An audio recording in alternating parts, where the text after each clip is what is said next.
road stepping. On the whole Destiny front, I think it's good for Bungie to get away from Activision. I think there might have been a lot of stepping on the toes of creativity there. I mean, it's been proven twice that they sold us a game and then the next year sold us another $60 expansion to finish the actual game. So hopefully now that they're away from Activision, they could actually put out a game, a $60 game in probably Destiny 3, where it's a complete story. It's done really well. I mean, we've all seen their work. They've done great with the Halo series. So they have the capability to do great storytelling, and their shooting mechanics are still top notch. Like when I think of like shooters, I think, like old Halo shooters come to mind. Like when I'm like, what was the most fun shooters I ever played? Like Halo comes to mind. Gears does come to mind. I did have fun with the first Destiny, and I had fun with Destiny 2, and like Black Ops is always or like Call of Duty, even though people like to shit on it, myself included sometimes, because it's tied to Activision. Yeah. It still has great shooting mechanics.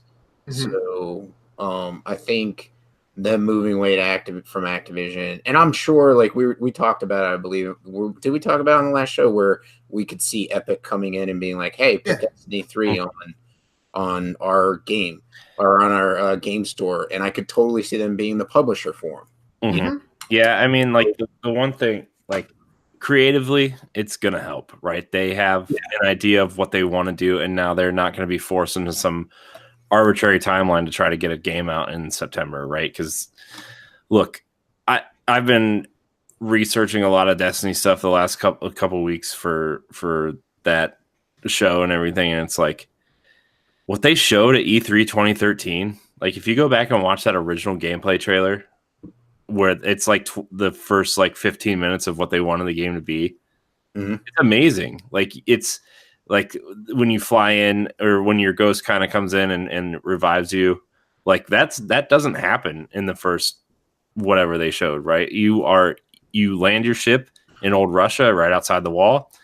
You call in your teammate and you just see their ship fly in, and the Guardian come down, right? And it's like you fight through the wall where, like, I don't know if you remember that very first mission in Destiny 1 where you kind of walk through the wall and grab that assault rifle and just kind of mow guys down and try to find your ship.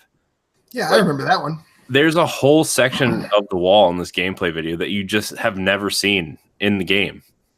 There's this whole mission fighting through the wall, and it's like a 10-minute mission, and then when you come out on the other side, there are third fire team members on the other side of the wall, and then they join a public event where there's like 25 people fighting this giant walker, and I'm like, this didn't happen in Destiny.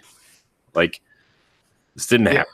So I mean, like, I think, and plus the other point to that is, like, the Taken King was supposed to be a part of Destiny 1 vanilla.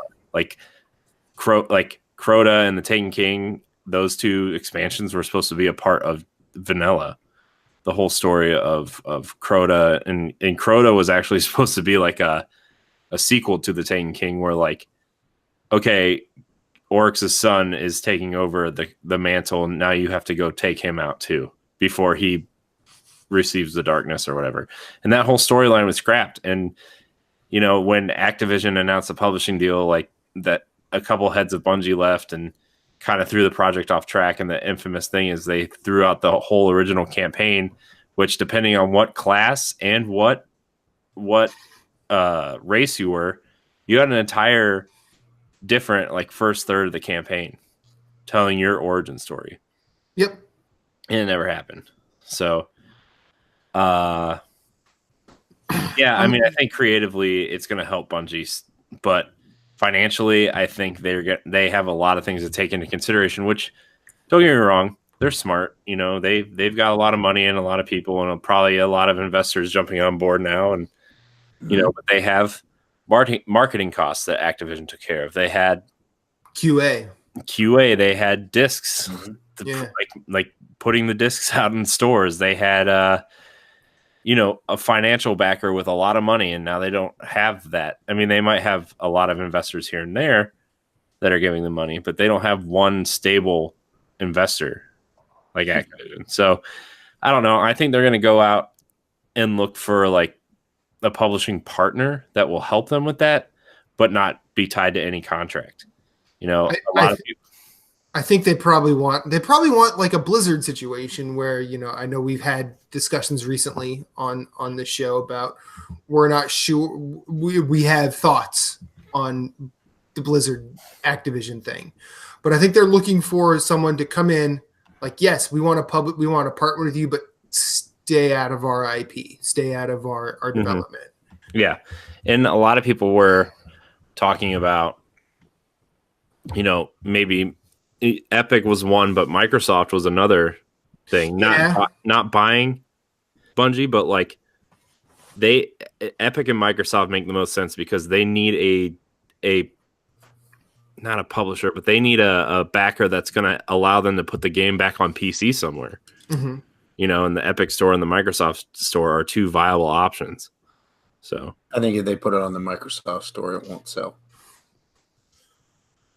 Well, I think it will because that PC audience is the biggest audience for Destiny right now.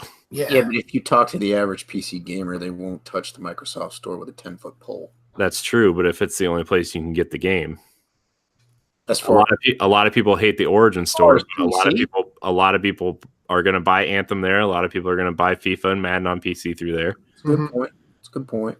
So I mean, it's also the point where you're like, well, I have a PS4 or an Xbox One X. I'll play there. Yeah. Well, the other thing, I have a feeling like you were saying, like people will play on the Origin Store. Mm-hmm. I feel with Microsoft, it's like they're like, okay, I'll tolerate it. The Origin Store, I feel with Microsoft, it's no, I'll actually play the game somewhere. Well, I've also heard a lot of people are like, I buy things through Microsoft's website because their store is such a hot mess. Yeah. If they have to buy something through there. But so the question remains, will they be able to even buy the next Destiny on the Microsoft Store? Right. But for me, honestly, Epic actually makes the most sense because all their cross-platform stuff is free to use. All of their tools and matchmaking stuff. And I know Bungie does their own matchmaking stuff, but if they needed assistance, Epic puts it out there for people who use their store. They'll get us a bigger cut of the money if they put it there. There's a lot of advantages to using the Epic Game Store over, Steam or even continuing with Battle.net. Didn't they say they were self-publishing? On consoles, they are going to self-publish.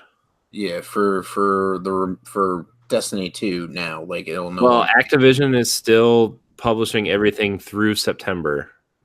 Okay, and then after that, that's how, yeah. Then the transition will be seamless. They said, which whatever that means. So whenever Activision stops, all the servers crash, and you won't be able to play Destiny for like 2 weeks. But fantastic. I don't know. I think creatively, it's a great thing for them because I think whatever Destiny 3 is, or if they keep building on Destiny 2, which I don't think so, because a lot of the systems in Destiny 2 people still have a problem with, like the token system, and the vault is still an issue, which people have been complaining about since vanilla Destiny. But like, I think whatever Destiny 3 is, they're going to take their time. They're going to make the game that they've wanted to make since the beginning.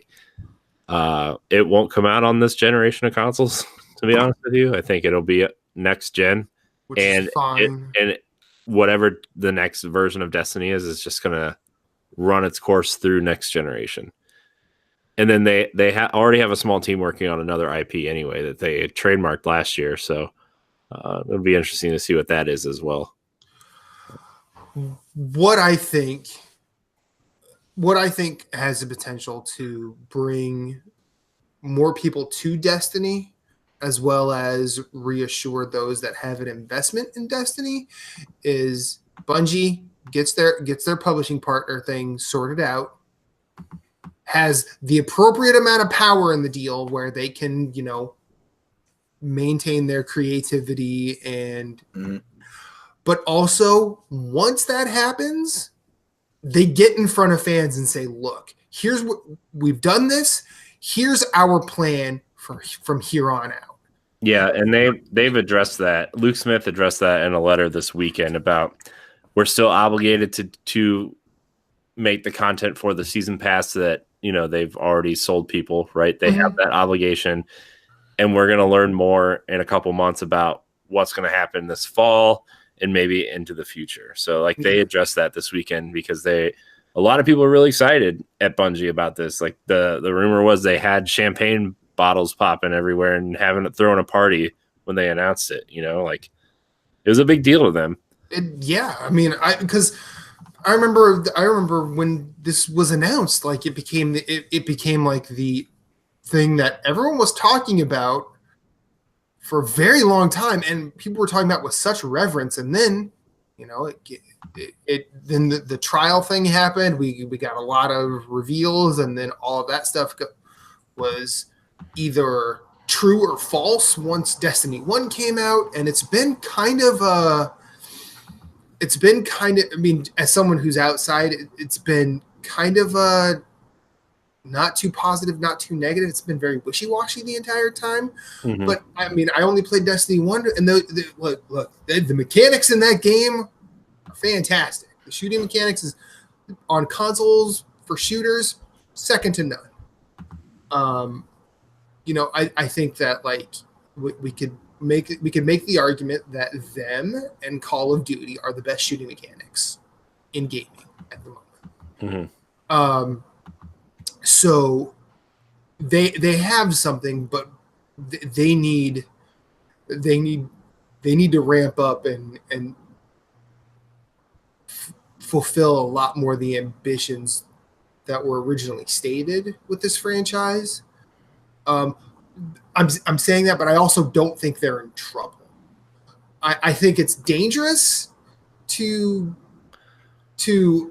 get involved with Epic. Now, hear me out on this, because look, we all know crazes come and go. Like the Battle Royale craze, as we will have to address soon in this show. It is at a zeitgeist right now.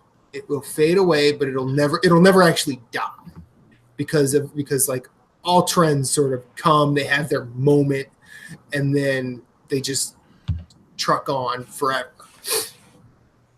Like the Minecraft craze. Exactly. And I think it's dangerous to get involved with Epic because I don't know how Epic is going to handle when the Battle Royale craze dies. That said, they've also been publishing Unreal Engine and leasing that and making money that way. They made killing on iOS with the Infinity Blade series. Like they know that they'll figure out a way to keep their doors open. I just hope that Destiny finds a home and is able to flourish in a way that everybody who wanted to play it at the outset deserves.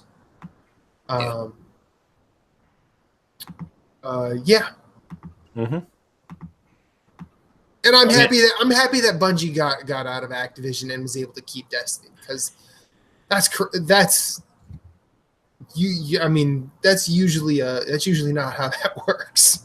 Yeah, maybe that'll entice Blizzard to try to get out. Well, yeah, I know they own.